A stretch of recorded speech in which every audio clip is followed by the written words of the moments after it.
Olá, pessoal. Vim aqui, ainda me recuperando da gripe, para falar de um assunto muito sério. Hoje é segunda-feira e ontem, domingo, que eu vi aquela notícia sobre o que aconteceu com a Alice Munro, a autora Nobel de literatura, né, que ela ganhou o prêmio Nobel. Em que então saiu aquela notícia sobre a filha dela abrindo, contando para as pessoas, né, contando para o mundo. Aliás, toda a família dela contando que ela, quando criança, foi vítima de violência e todas as questões que adviram disso, né, esse fato de que a mãe dela não conseguiu protegê-la, não ficou do lado dela.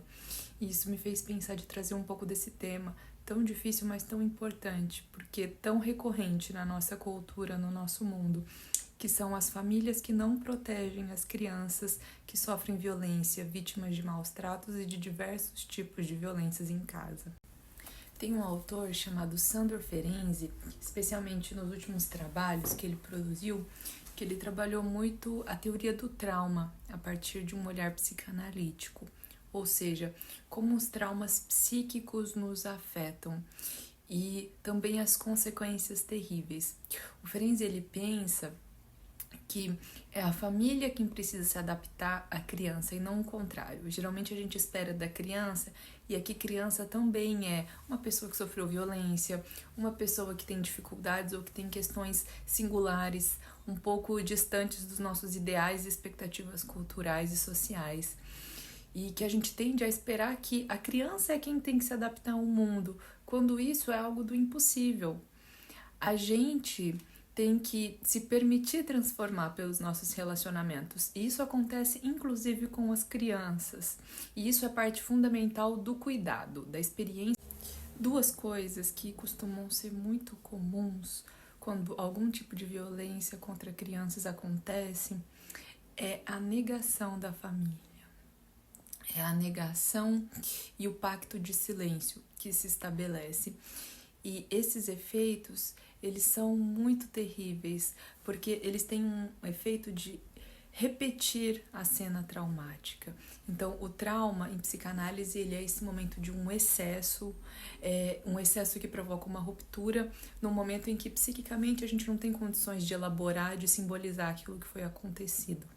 Mas isso, claro que pode ser trabalhado, pode ser cuidado quando a gente encontra ali relacionamentos e experiências que vão oferecer esse lugar que o Ferenczi chama de adaptação, que é essa sensibilidade, esse cuidado.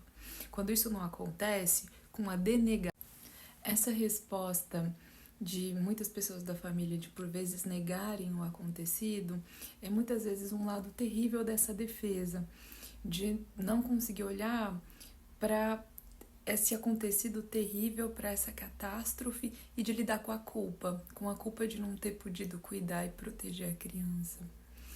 Quando a gente não consegue escutar, quando a gente não consegue sustentar aquele espaço para o sofrimento e para a angústia daquele que passou por algo traumático, a gente pode acabar contribuindo para a dificuldade desse momento.